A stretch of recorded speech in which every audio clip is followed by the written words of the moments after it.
Hi, and welcome once again to Ivy English. I'm Karen. And I'm Chris Gorski.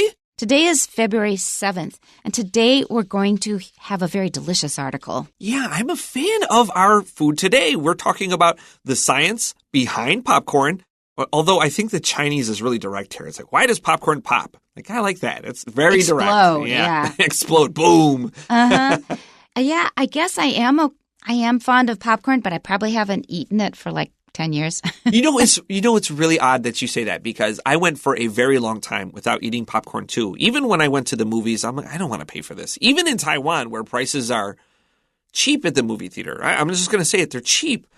I just never had it. And then like last winter, I was like, I haven't had popcorn in a long time. And I ate a bag. And it was like rediscovering like childhood magic or something. And I was like, wow, this is really good. Yeah, that's right. Wife was like, why are you eating this? Like, because I was winter, I was fine with carrying a little weight. I wasn't trying to be slim for the beach or anything. Man, I ate some bags of popcorn last year. I ate a lot of popcorn last year. I have a lot of happy memories of making popcorn with my mother and my sister at home. And so we would use a very thick cast iron pan to make it. Great. Heat it up, put the butter in. No, it was oil. Oil. You put oil in to pop it, keep it covered. There's always a few burnt ones and some that aren't popped. In the end, my mouth is watering. Okay, then you drizzle butter over the top. Now that kind of popcorn and some salt. I can accept, but I think it was on this program that we read an article about what kind of popcorn they use at movie theaters. Number one is stale. It's not fresh. And number two, they use a butter-flavored oil. It's such even the way they describe it is gross. Please go ahead, tell us. Paint the is picture. Full of all kinds of additives. It's not natural butter at all. And so that kind of covers up the staleness of the popcorn. And it fills the room with smell, so people want to go to the concession stand and buy popcorn and food, which is overpriced, and then Coke, and I don't drink soda at all. So that's one reason I would just never, ever, ever eat popcorn in a movie theater. I think they call it butter flavoring. They don't even try to give it a nicer name. It's like, would you like extra butter flavored topping? You're like, oh, no. They're not allowed to by law. It's not butter. It's not butter. It's a flavoring. But it's just like, you can't think of a better word than this. It's just very unappetizing sounding English. And it's not fresh. And that for me is a deal breaker because as you get older, you're not so interested in all kinds of complicated, fancy dishes with all of these weird sauces, which is stuff I found interesting when I was younger. You just want food that's fresh, and at most you put a little salt on it. And that's about it. Your description of I called that campfire popcorn because we would always make it that way at camp where you have just a cast iron skillet, you throw the corn in there, cover it with oil.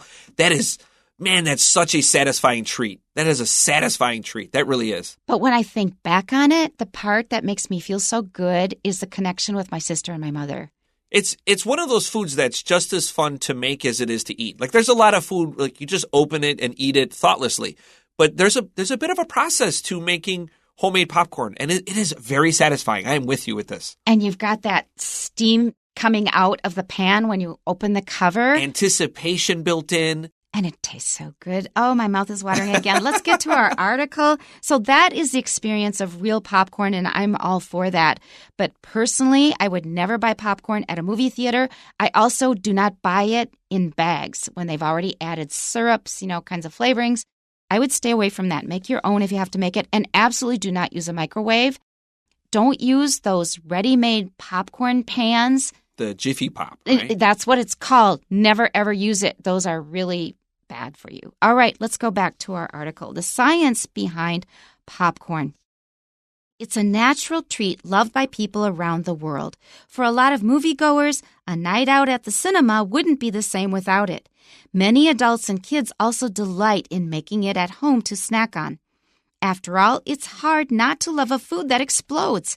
But why exactly does popcorn blow up and turn into something delicious? In fact, the science behind popcorn is fairly simple. With popcorn, there are three main factors at work. Firstly, the kernel or seed of popcorn contains a small amount of water along with a large amount of starch. Secondly, the outer shell of the kernel, which is called the hull, is strong and traps water inside it. Thirdly, when heated enough, the water expands into steam. This steam makes the starch softer. It also produces pressure inside the kernel. Since the steam cannot escape from the hull, it eventually explodes. When that happens, the kernel basically turns inside out. Does all corn act this way? No. The corn that people commonly eat is a variety known as sweet corn. No matter how long someone leaves sweet corn on a barbecue or in an oven, it won't burst into little puffs. The popcorn people eat comes from a variety of corn that is itself called popcorn. Another interesting fact about popcorn is related to the reason that it makes a bang when it pops. It was once thought that the sound came from the kernel breaking. However, scientists discovered it is actually due to the sudden release of water vapor from the kernel. In other words, this swift change in air pressure produces the popping sound. And that is the end of our piece. Let's go back to the beginning. So our title again, The Science Behind Popcorn. Chris and I were just kind of sharing memories of camp and of making and eating popcorn at home. That was the experience of making and eating it. But now we're going to learn about the science behind it. We want to know why popcorn explodes. And we have one of these kind of classic paragraphs that we introduced with a long tail. We're not telling you what we're talking about. And oftentimes we have several articles like this a month, but generally you'll hear the topic sentence within 2 or 3 sentences. This whole first paragraph is like, what is it? Tell me what it is. I need to know. And this is an interesting writing technique. You can kind of see, where do they first talk about our actual topic in the sentence? And we're going to go several sentences before we even get there. The only problem with that is that they've already given away the answer in the title. So if you skip the title, then it works. But it's still kind of... Which is a bad idea, right? Don't skip the title. Well, anyway, it works up a little bit of suspense, and that is a good writing technique, as Chris mentioned. So again, it's a natural treat loved by people around the world. What is it? Yeah, what is it? Natural appeals to me because so many snacks are manufactured. They're full of additives and stuff that's not good for you. But this one is natural if you make it the right way. And it started in the U.S., but it's popular now all over the world. And they often borrow the English word for it. Like, for example, in French, they use the English word for it. For a lot of moviegoers, a night out at the cinema wouldn't be the same without it.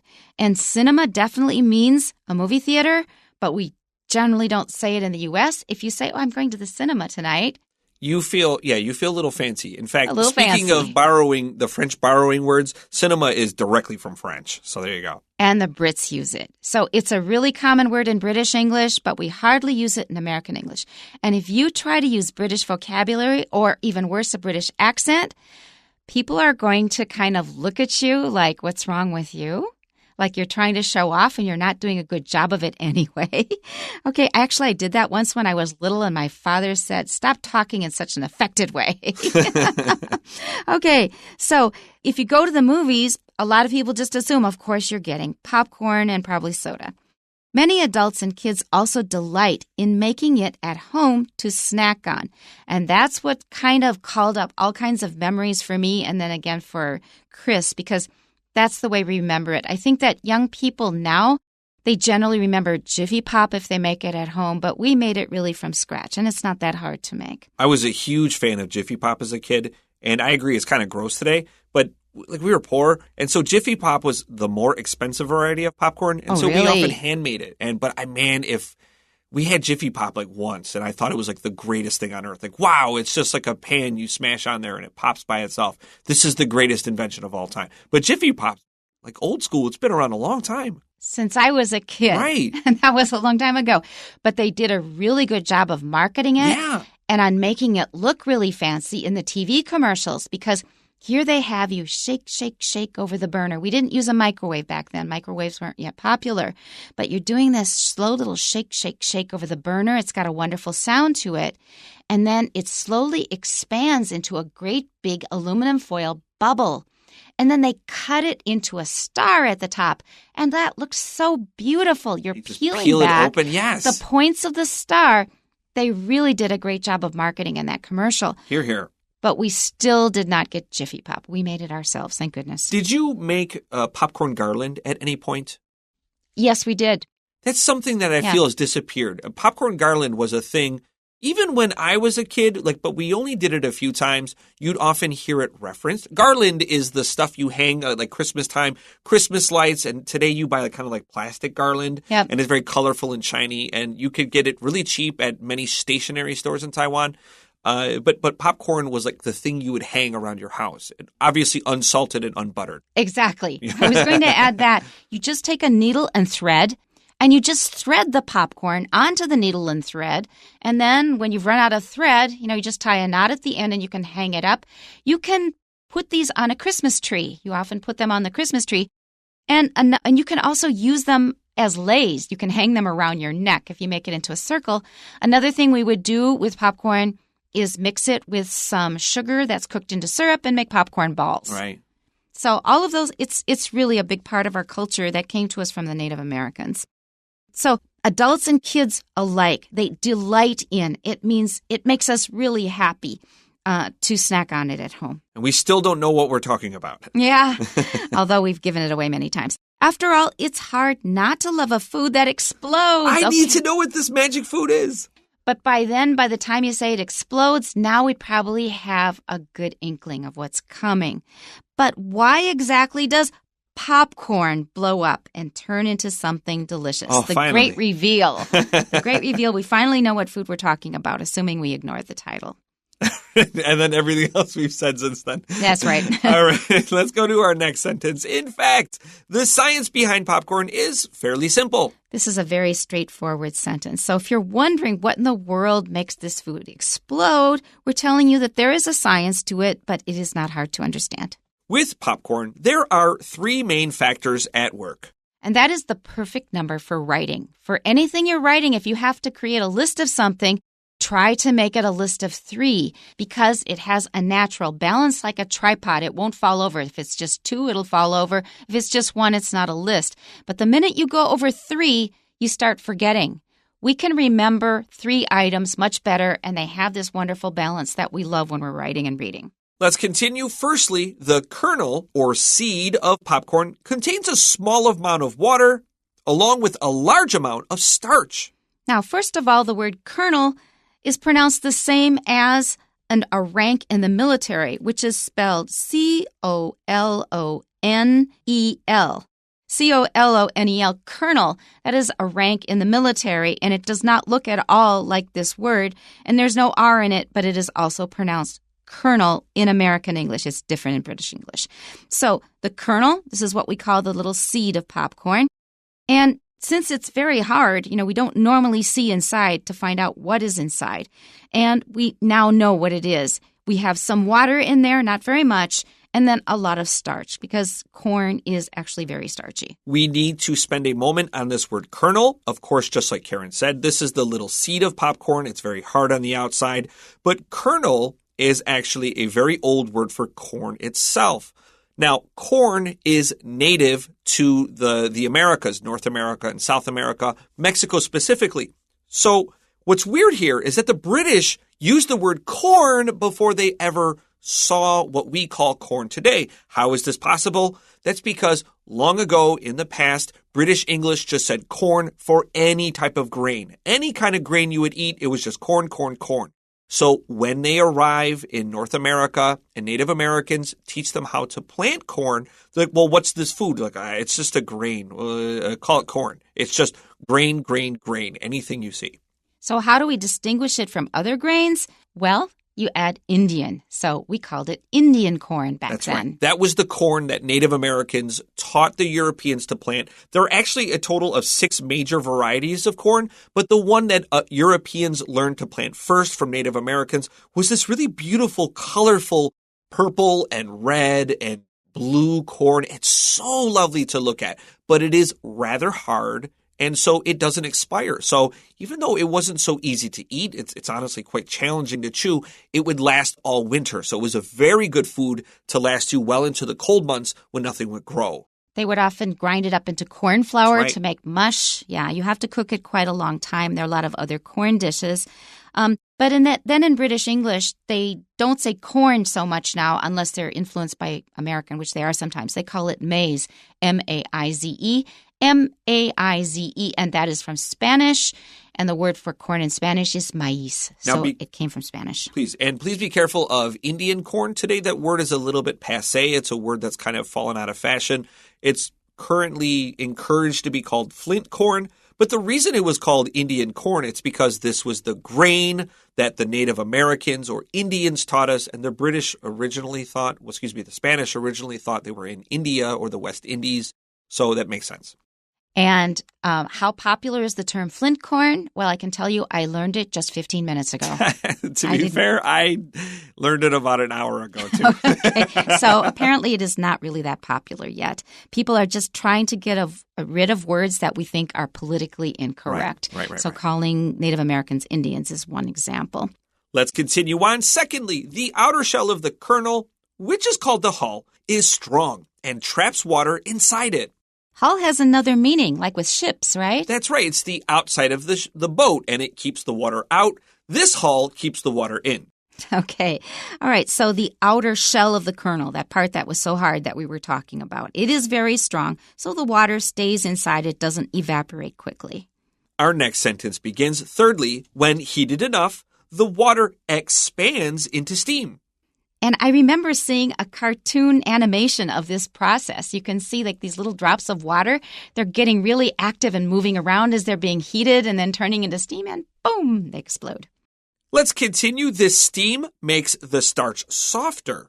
So the kernel starts out very hard, and inside you've got the starch. But once it is blown out, it is sort of thinned out. It is now full of air.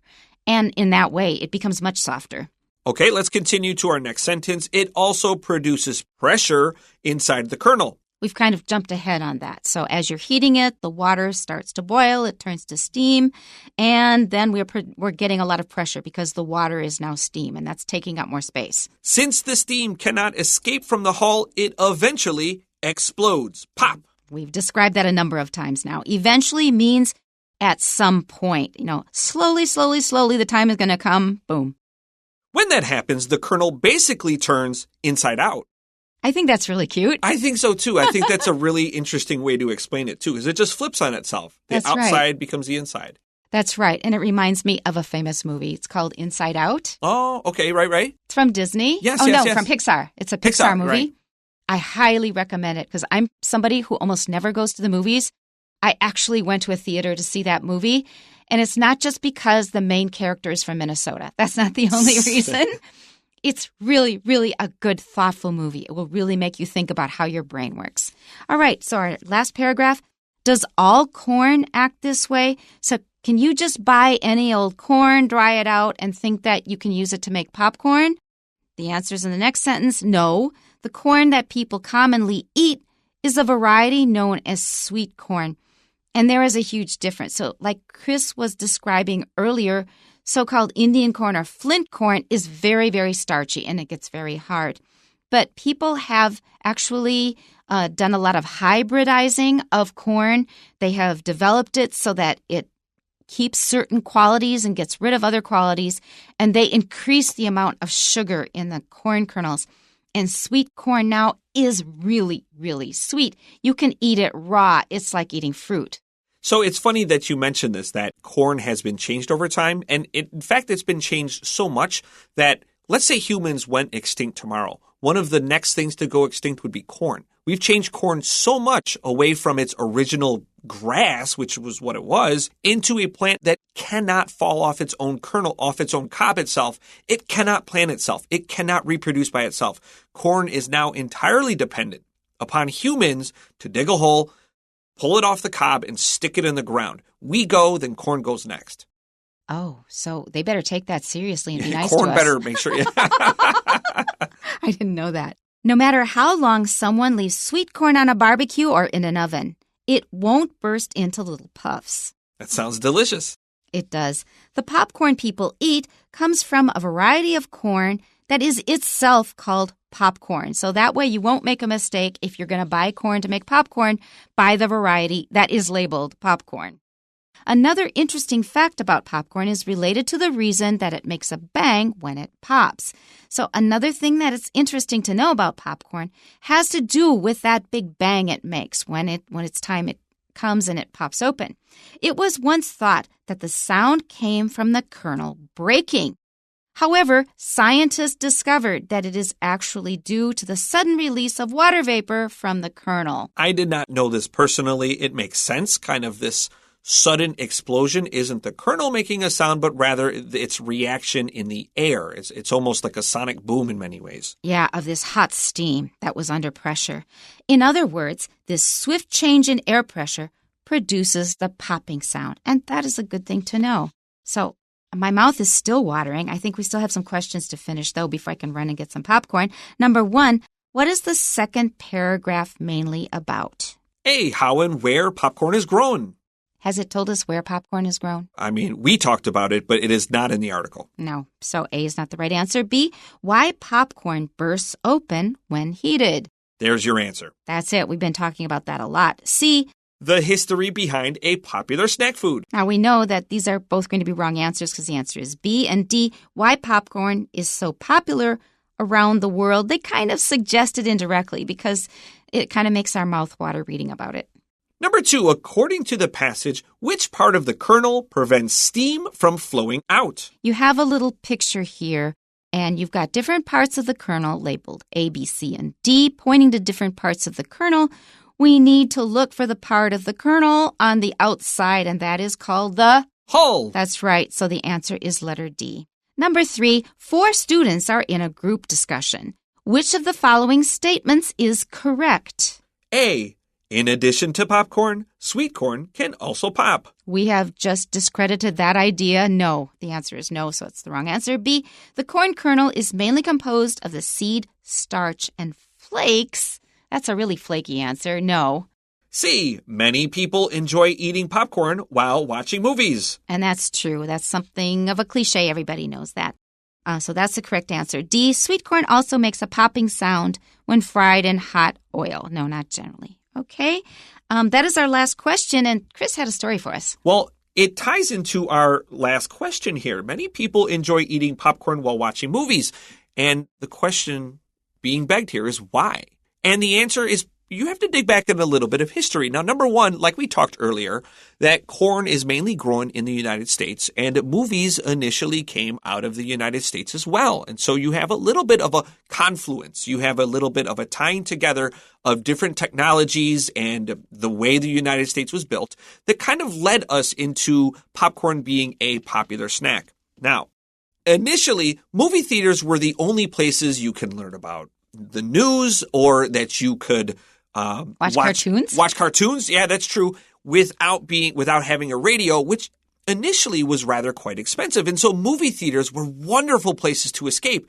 But movie theaters were more oftenly called cinemas that we discussed earlier because they were a little fancy. But people don't talk about those today. Initially, movie theaters were fancy places, and you didn't want the rabble causing a lot of trouble. However, sort of like dressing up to go to the opera. That's exactly right. Yeah. People dressed up, and they were expected to be nice, but the theaters that would have a popcorn seller outside would actually make more money than movie theaters that refused to let people eat inside. Business opportunity. That's right.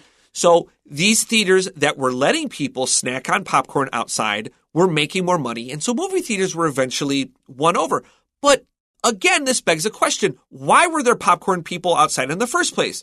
Well, the United States went through something of a corn boom during the Great Depression. There was so much corn being made that chocolate was basically priced out of the market. Mm-hmm. It was too expensive. People couldn't afford it, but corn was really cheap. And as we discussed earlier, it tastes really good by itself. So with plummeting prices, chocolate being out of the market, movie theaters being the first big thing that people could do on the cheap, popcorn became a sudden hit snack.